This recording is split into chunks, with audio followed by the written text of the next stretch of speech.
नमस्कार। आज का हमारा टॉपिक है डीपी मुखर्जी का भारतीय समाजशास्त्र में योगदान। डीपी मुखर्जी का भारतीय समाजशास्त्र में योगदान। इस बात की जब ये बात जब सामने आती है कि भारतीय समाजशास्त्र में भारतीय समाजशास्त्रियों में किन किन का कितना योगदान है, तो निस्संदेह ही भारतीय समाजशास्त्र में डीपी मुखर्जी का बहुत ही महत्वपूर्ण योगदान रहा है। डीपी मुखर्जी ने भारत के लिए समाजशास्त्र में भारतीय समाजशास्त्र की विषय वस्तु, भारतीय समाजशास्त्र की अध्ययन पद्धति, अवधारणाएं व सिद्धांत आदि से संबंधित बहुत ज्यादा योगदान रहा है इनका, और इन्होंने बहुत ज्यादा विचार व्यक्त किए हैं। तो हम यहाँ पर इनके जो विचार हैं उनके बारे में हम यहाँ पर चर्चा करेंगे। इनके योगदान, भारतीय समाज में समाजशास्त्र में जो योगदान है उसके बारे में हम चर्चा करेंगे। डीपी मुखर्जी के जब भारतीय समाजशास्त्र में योगदान की बात करते हैं तो इनका पहला योगदान है भारतीय समाजशास्त्र की विषय वस्तु, subject matter in Indian society. DP Mukherjee ने भारतीय समाजशास्त्र की अध्ययन सामग्री को भारतीय परंपराओं का अध्ययन बताया। भारतीय परंपराओं का अध्ययन बताया। आपने कहा कि भारतीय संस्कृति का विकास विभिन्न प्रजातियों एवं संस्कृतियों की चुनौतियों एवं विश्लेषण का परिणाम है। आपने हिंदू सिद्धांत की व्याख्या करने के लिए भी परंपराओं के अध्ययन को आवश्यक माना। आपने भारतीय समाज की अध्ययन सामग्री के अंतर्गत परंपराओं में आंतरिक और बाह्य दबाव से उत्पन्न परिवर्तनों के अध्ययन को भी सम्मिलित करने पर जोर दिया। मानव तथा समाज के हिंदू सिद्धांत की व्याख्या करने के लिए परंपराओं का अध्ययन महत्वपूर्ण बताया। आपका कहना है कि भारतीय परंपराओं में परिवर्तन की समाजवादी व्याख्या के लिए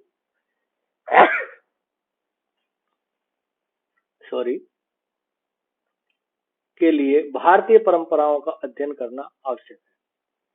डीपी मुखर्जी ने भारतीय समाजशास्त्र की विशेष सामग्री भारतीय परंपराओं को बताते हुए यहाँ तक लिखा है कि भारतीय समाजशास्त्र का प्रथम कर्तव्य इनका अध्ययन करना है। तो पहला जो भारतीय समाजशास्त्र की विषय वस्तु की देन है वो डीपी मुखर्जी की है, और वो है भारतीय परंपरा का अध्ययन।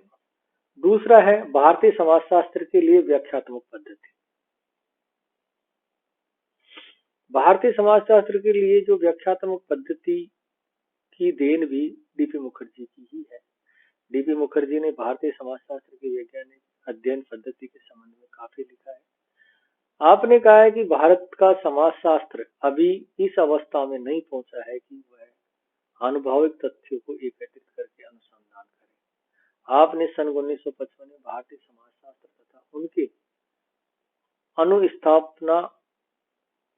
अनुस्थापन के विषय पर अपने विचार निम्न शब्दों में व्यक्त किए हैं। क्या शब्द थे? इनका कहना था कि एक भारत के रूप में तथाकथित शोध प्रबंधों के जंगल में कोई भी जीवन अर्थ खोज निकालना असंभव पाता है। एक भारतीय के रूप में तथाकथित शोध प्रबंधों के जंगल में कोई भी जीवन अर्थ खोज निकालना असंभव पाता मतलब ये है कि एक जंगल रूपी है। अभी तक इसमें कोई शोध सामग्री या शोध दिशा या शोध ग्रंथ ऐसा कुछ नहीं था। भारतीय समाजशास्त्र केवल व्याख्यात्मक ही हो सकता है। इसमें अधिकतर निर्भरता अंतर्दृष्टि की पद्धति पर है, जो 19वीं शताब्दी के वैज्ञानिक की अपेक्षा सामाजिक क्रिया की भारतीय प्रणाली में भाग लेने से उत्पन्न होती है।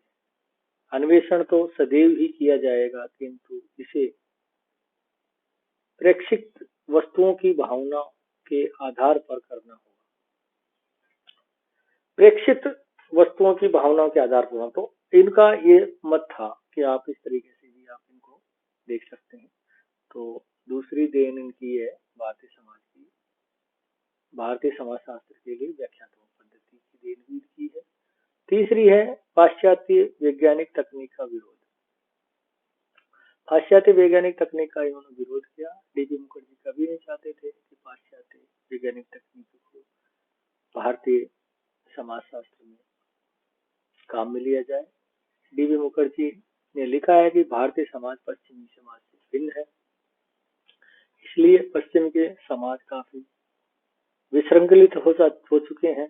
भारतीय समाज परिवर्तित तो हो रहा है, लेकिन यह कम विसंकलित है, इसलिए पाश्चात्य वैज्ञानिक तकनीक की अवधारणा और सिद्धांतों के द्वारा भारतीय समाजशास्त्री भारतीय समाज को भली बात नहीं समझ सकते। आप पश्चिमी परंपरा के आदर्श पर भारतीय समाज शास्त्र को विकसित करने के पक्ष में नहीं थे। वो कहना चाह रहे थे कि बिल्कुल भारतीय जो संस्कृति है उसको समझने के लिए उसको भारतीय तकनीकी का ही सहारा लिया जाए। इसके बाद में कार्ल मार्क्स के द्वंद्ववाद के पक्षधर, follower of Marxist dialectism. DP Mukherjee हमेशा मार्क्सवाद के द्वंद्वात्मक के पक्षधर थे। आपने कहा था कि भारत के सामाजिक संदर्भ में व्यक्तित्व और संस्कृति का अध्ययन करने के लिए मार्क्स के द्वंद्वात्मक अध्ययन पद्धति को अपनाना चाहिए। उन्होंने भी परंपराओं में द्वंद्व संघर्ष की चर्चा की है डीपी मुखर्जी ने। तो इस प्रकार से डीपी मुखर्जी ने भारत के समाजशास्त्र के संदर्भ में व्यक्त किए गए विचारों का प्रभाव भारत के अनेक समाजशास्त्रों पर पड़ा है, निश्चित रूप से। इसके बाद में भारतीय सामाजिक परिवर्तन में परंपराओं का महत्व। डीबी मुखर्जी ने भारतीय परंपरा एवं सामाजिक परिवर्तन पर अपने विचार 1955 में अखिल भारतीय समाजशास्त्री सम्मेलन देहरादून में अध्यक्षीय भाषण में व्यक्त किए थे।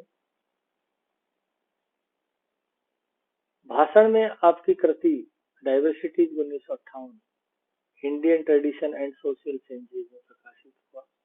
इसमें आपने भारतीय परंपरा और सामाजिक परिवर्तन के संबंध में इनके अध्ययन के महत्व और परंपरा का अर्थ, परंपराओं में परिवर्तन, परंपरा के सिद्धांत, परंपरा और आधुनिकता में संबंध, आधुनिकीकरण की परिभाषा एवं गांधी जी द्वारा प्रस्तावित आर्थिक पुनर्निर्माण की योजना आदि से संबंधित विचार प्रकट किए। तो इस प्रकार है।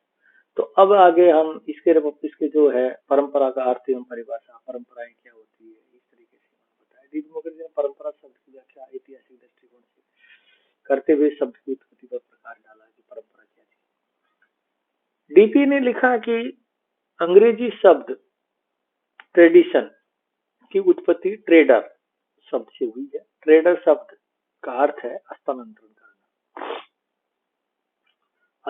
करना। संस्कृत भाषा में अंग्रेजी के ट्रेडिशन का समानार्थक शब्द परंपरा है। परंपरा शब्द का अर्थ है उत्तराधिकार, जिसका अर्थ इतिहास है। रोमन कानून के अनुसार ट्रेडर शब्द का अर्थ मूल्यवान वस्तुओं को जमा करना और सुरक्षित रखना। इस तरीके से इन परंपरा का अर्थ बताया।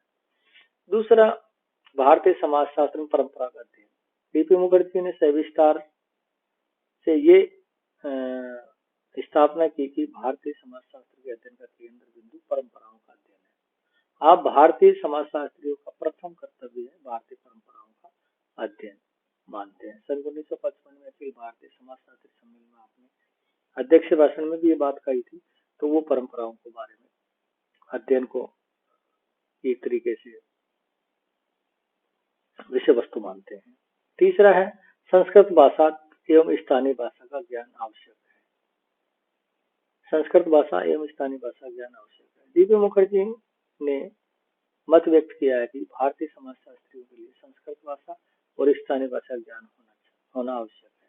आप लिखते हैं कि अपनी समाज व्यवस्था का अध्ययन करने और समझने के लिए उसी जन रीतियों, प्रथाओं, रूढ़ियों, परंपराओं आदि में भाग लेना होगा।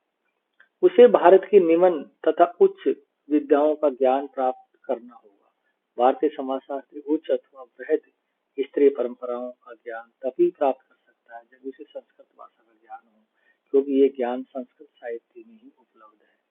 लघु स्तरीय विद्याओं के लिए समाजशास्त्रियों को स्थानीय भाषाओं का ज्ञान होना चाहिए। आपने कहा कि जिन भाषाओं में परंपराओं प्रतीकों के रूप में मूर्तिमान है, उनके ज्ञान के बिना भारतीय परंपराओं का अध्ययन एवं परिवर्तन का विश्लेषण संभव नहीं। इस तरीके से इन्होंने बताया। पांचवा, इसने परंपराओं के परिवर्तन के तत्व। डीपी मुखर्जी ने परंपराओं के परिवर्तन के जो प्रमुख 3 तत्व बताए हैं: श्रुति, स्मृति और अनुभव। अनुभव को परिवर्तन का कारण माना जाता है। अनुभव 2 प्रकार से होते हैं: व्यक्तिगत और सामूहिक। व्यक्तिगत अनुभव ही परिवर्तन का मूल कारण है, किंतु वह शीघ्र ही सामूहिक अनुभव का रूप ले लेता है। सामान्य अनुभव सदैव ही परिवर्तन का कारण रहा है। उदाहरण के लिए विभिन्न संप्रदायों और धार्मिक ग्रंथों की उत्पत्ति बड़े बड़े संतों के व्यक्तिगत अनुभव से ही हुई है। कालांतर में वे सामूहिक अनुभव के रूप में फैल गए हैं। परंपराएं भी उच्च और निम्न दोनों ही प्रकार की होती है। उच्च परंपराएं प्रमुखतया बौद्धिक थी, जो श्रुतियों और स्मृतियों में केंद्रित थी, जिनके तर्क वितर्क वाद विवाद और परिवर्तन होता था, जिनका कारण बुद्धि विचार था। बुद्धि विचार अनुभव से उच्च परिवर्तन का साधन है। अनुभव को निम्न माना गया है। इस उच्च और निम्न बौद्धिक परंपराओं में जब संघर्ष होता है तो अमूर्त विचार एवं भावनाएं उन्हें समीप लाने का प्रयास करती है। इसके बाद में आधुनिकता और आधुनिकरण। डीपी मुखर्जी ने आधुनिकता और आधुनिकरण के संबंध में अपने विचार अपने लेख Indian tradition and social changes में व्यक्त किए। आपने कहा कि भारत के सामाजिक परिवर्तन का अध्ययन तभी पूर्ण माना जाएगा जब भारतीय परंपराओं एवं आधुनिकता के द्वंद्व और संघर्ष एवं उनके परिणामों का अध्ययन किया जाएगा। आपने ये भी लिखा है कि आधुनिकरण और ऐतिहासिक एवं गत्यात्मक अवधारणा है। परंपरा आधुनिकरण परस्पर सापेक्ष अवधारणा है, इसलिए परंपरा के ज्ञान के अभाव में आधुनिकरण का अध्ययन नहीं किया जा सकता। आप ये भी लिखते हैं कि हम भारत में आधुनिकरण और अध्ययन नहीं किया जा सकता। आप ये भी लिखते हैं कि हम भारत के वर्तमान यानी आधुनिकरण और अतीत यानी परंपरा के संदर्भ में ही समझ सकते हैं। आपने इस तथ्य पर भी जोर दिया कि आधुनिकरण और परंपरा समय सापेक्ष अवधारणा है। परंपराएं अतीत से संबंधित है और आधुनिकरण वर्तमान से संबंधित है। आपने आधुनिकरण को समझने के लिए लिखा है कि परंपरा और आधुनिकता के अंतर खेल से परंपरागत मूल्य और सांस्कृतिक प्रतिमानों में जो विस्तार परिमार्जन होता है वह आधुनिकरण है। आपकी मान्यता है कि आधुनिकता और परंपरा दोनों गत्यात्मक अवधारणा है। आपके अनुसार परंपरा ही आधुनिकरण को प्रेरित करती है। इस तरीका से उन्होंने इस बात को की।